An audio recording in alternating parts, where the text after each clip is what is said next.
kati gwe omukopi omudofu omunye omudwadwa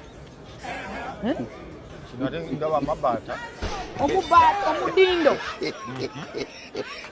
mabata overi oje odwangukire ku bwakyabazinga. Who are you? mpuli Who are you? nebyo ng'omukubi ebinene nnyo tebijja. He's a silly man. The foolishness in the world, the whole world, a dusty bin stuff. Mazima. Dusty bin people. A son of a bastard. You're not one month.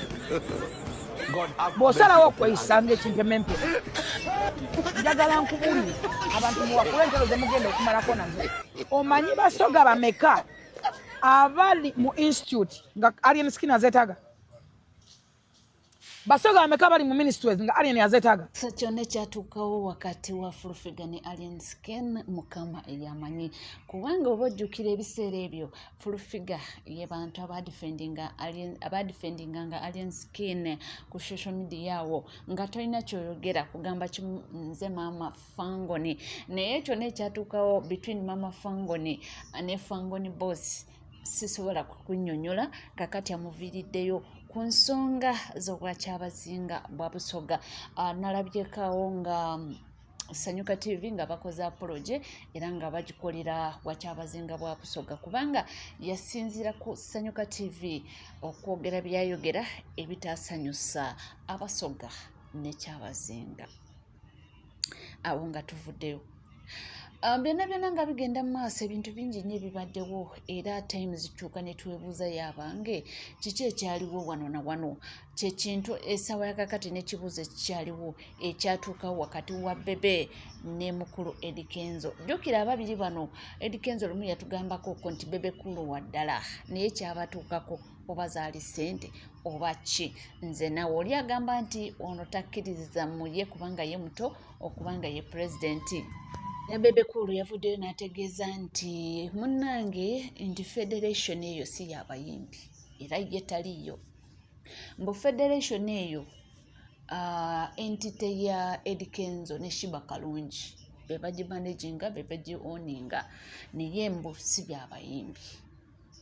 Naye ate mu kusooka twamulabanga era ng'ajjumbira njogerako mukulu Bebe ng'atera nnyo n'okuvaayo abaateranga okuba nga balwanyisaamu awo Eddie Kenzo abayimbi abaalinga nga bagezaako okuba nga bamuyisaamu eggaali ng'avaayo n'amudifendinga naye kyonna ekyatuukawo ndowooza ssente. Omanye ssente zino nzibu. Omusajja yayimba money made money but money made money mad. Sente nzibu kyekintu bagamba nti ekintu ekisinza okuba nga kitabula abantu ze sente bakyala n'ettaka. Ebintu ebisatu ebyo bye bisinga okuba nga bitabula abantu. So bano n'olowooza sente zaabatabulira ddala naddala mu campaign. Awo tuvuddewo nga tweyongerayo mu mawulire ag'enjawulo munnange waliwo akatambi akasatula eti nze era katambudde nga kalaga nti Mirembe Beddings yali ng'agezaako okulwanyisa Nsambya era n'amusindika n'amusukuma eri abantu ne bagamba kirabika omukyala si mwangu. Mirembe Beddings bulijjo gwe mwana wa sitaani watugamba Nsambya akuba ne mu kavidiyo kano katulagira ddala gwakuba omusajja ate nga n'omwana omulopa ne ku poliisi mbu baakukubye. Nze Dawuto n'alippira ebitambula. Mirembe Beddings olunaku lw'eggulo nga bali ku kooti yateeka omusango ku poliisi n'agamba mbu nno yagenda ku dduuka ne bamukuba. Ogwo omusango gye guli. Naye kavidiyo katulaga nga Mirembe ate yakuba omusajja kw'otadde omusindika omusambasamba n'empi. Nsambya yafunye nga bw'olaba akavidiyo kano Nsambya adde akutte ekifaananyi bambi ekifaananyi kyabwe eky'embaga n'omukyalo omulala nga bagezaako kikuuma bakitereezi.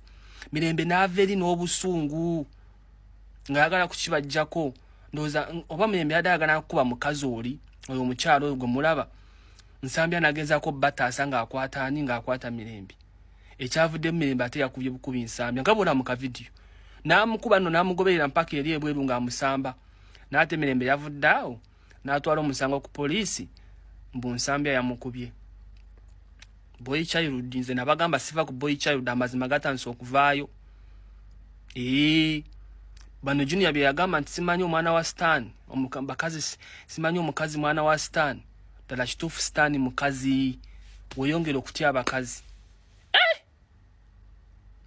Sikirabanga kino abantu batandise okugusala nti bulijjo tugamba nti Nsambya ye mubi mbu n'emirembe yandibanga si mukyala mwangu ate tubadde tukyali awo. Jjukira amawulire gayitingana nti mwana muwala Aliana Sewunya yazaala kakati amawulire gayitingana mbu mwana wa Nsambya. The 92% confirmed news, that is only 8% unconfirmed news is Imbu. Aliana omwana gwe yazadde wa Ivan Segujja. Imbu 92% confirmed, only 8% unconfirmed. Imbu allegedly Aliana Sewunya omwana gwe yazadde wa Segujja Ivan aka Nsambya Furniture. Imbu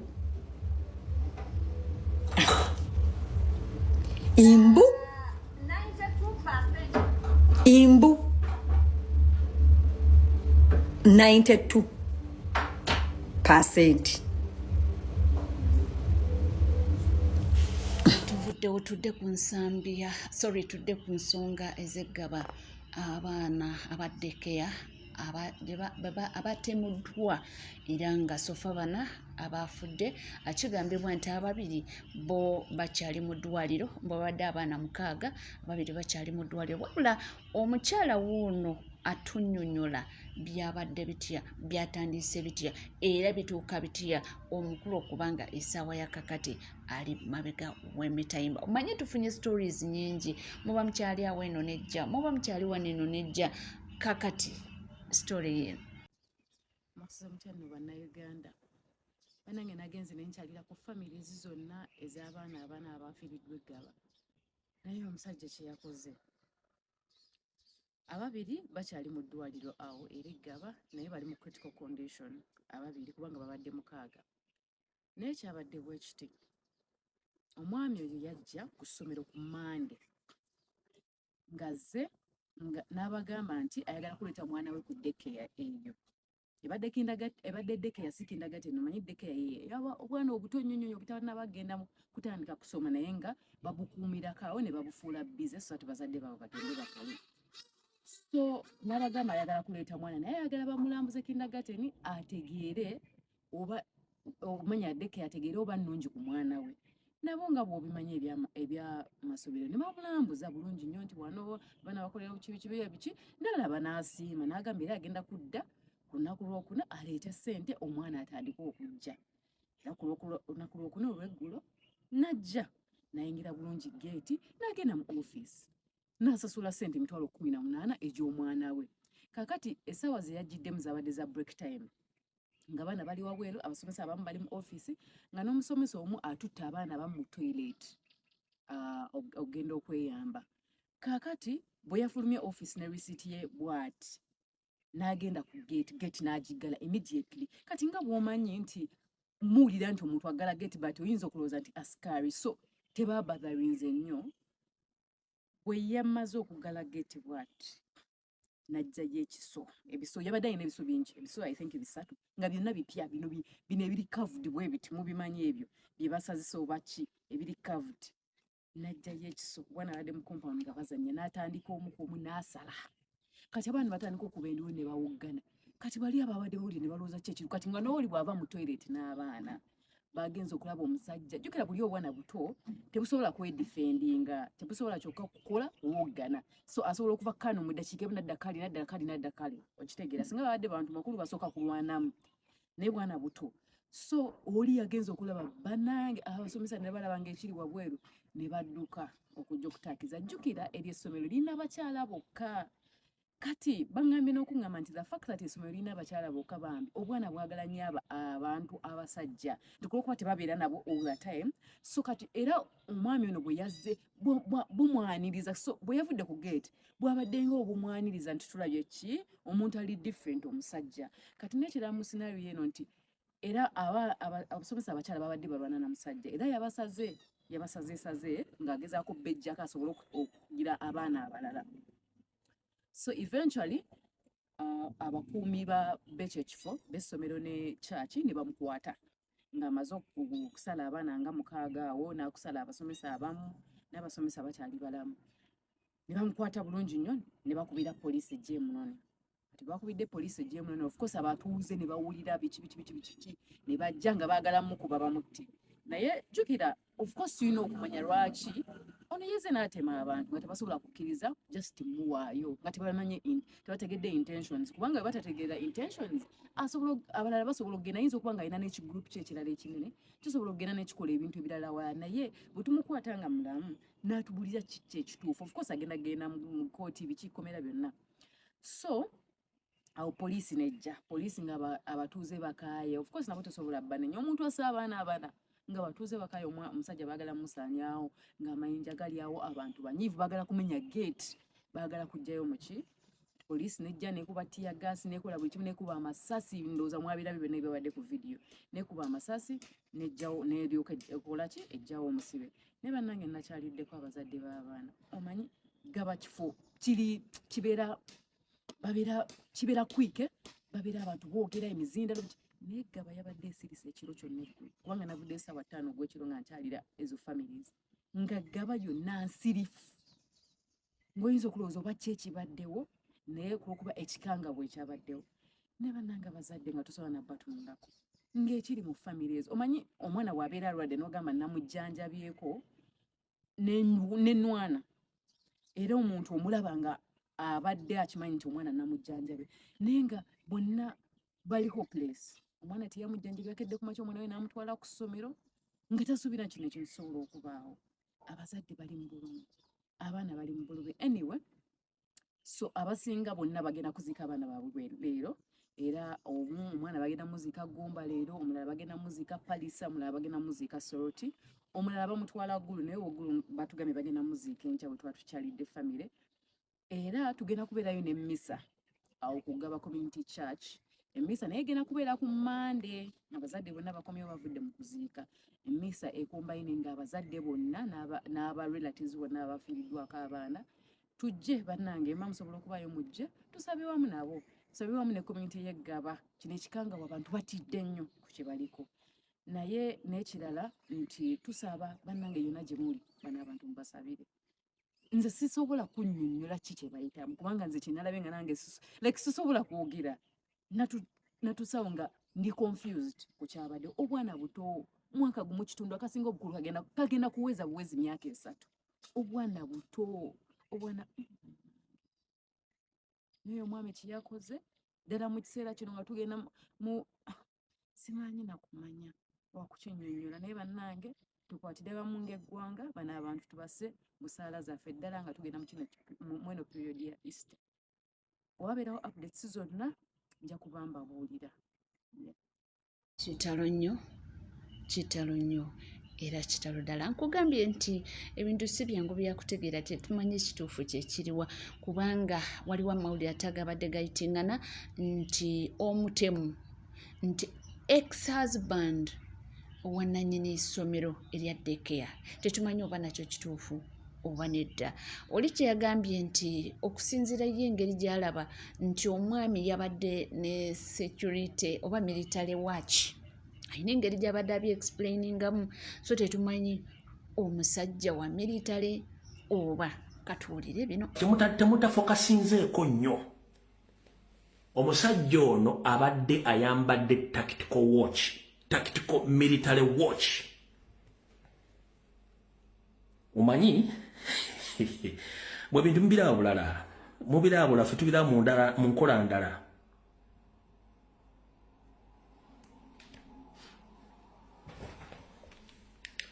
eno bagiyita tactical military watch eyo tactical eyo tactical military watch ogiraba kati bano bakola ebintu tebasobola tebamanyi ffe tulina experience mu bintu bino eno tactical military watch ogira bulungi nnyo ebeera ku kamera recordinga ekola buli kimu eyo tactical military watch ogira bulungi nnyo eyo tactical military watch kyekisookera ddala ndoza kati awo otegedde bw'omala okitegeera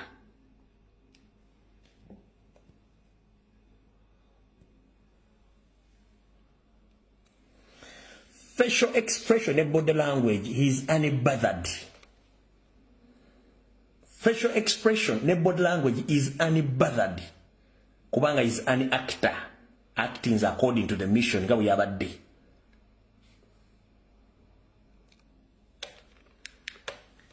Echo muchimazo chitegira. Kati echo kubiri. Mu Uganda nga wenjimanyi. Response wokuddamu kw'essimu.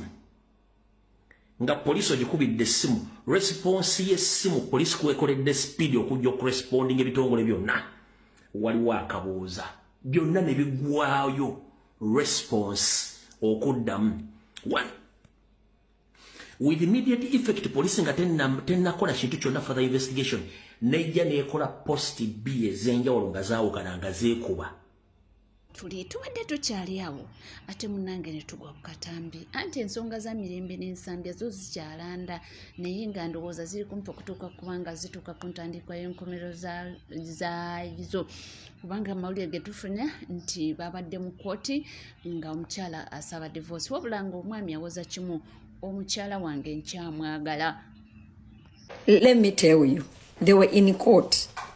And Sambia was like, I still love my wife. Omulamuzi namugamba, shut up you.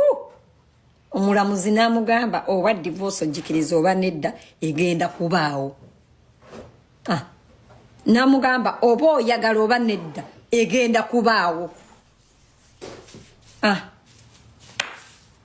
Nga alese ebyo bya sympathy, jaji namugamba nedda tekijja kusoboka. Actually ka mbanyumize kubanze siri covered. Nsambya akwate kubo akubira mama wa Irene amalo kubira ngabo ya binyumiza it was the other way round akubira mama wa Irene amugamba njagala tuogere katono ngambuzo oyagala ki ngamugamba njagala tuogere njagala tuogere bichi nze mchala wange nkyamwagala. They started talking at 9. They left the meeting place at 2 a.m. Batula ono agamba tutule tuogere ebyekoti tubiveeko. Ivani requesting tutule tuogere ebyekoti tubiveeko. Owulira? Ebyekoti tubiveeko nebya poliisi tubiveeko wololo walala. Owulira? Kati bano nga abagezi they wanted to hear his mind. You know it's very good to always hear what your enemy's mind is. Owulira? Kati when he said let us listen, when they said let us listen, nebogera nagamba omanyi nze mchala wange mwabetededere kati nze mbadde njagala ensonga tuzijje mu kooti tuzitwalire ddala ewani ewa bazadde ba Irene ewa mama wa Irene ddala. Jukira mama wa Irene ddala muzalira ddala ali in between, ali ku side ya Nsambya. That's why Nsambya yabadde ayagala bavuge bagende eyo mu kyalo mama wa Irene wali. Kati bano okumubba amagezi ne bamugamba yiye. Please note, they had court. Nsambya was talking to them not to appear in court bagende mu kyalo. Bano ne bamugamba kale. Guess what? Okumanya Nsambya muntu mubi. They agreed what time to meet bichi. Bana mwe bano bagenze otuuka ku kooti nga Nsambi yatuuse wadda. Dadda nga yatuuse wadda nga ali mu kooti nga yanyonyodde omulamuzi. Nga amanyi nti bano they are not gonna show up.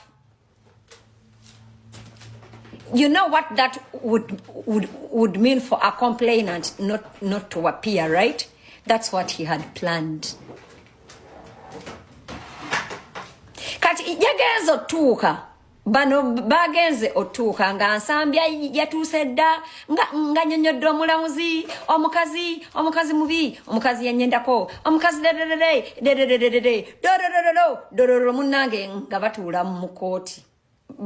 I didn't want to say what was in court. Bali kubanga wekomidde ku Legit TV 256 tuwerabira kubanga subscribinga ringinga that notification bell sharinga likinga ebisigadde buteriva mawulire nja kubanga nga kuwera nja kubanga nga kutuusa koona woli wona wosinzidde sigala naffe tofa.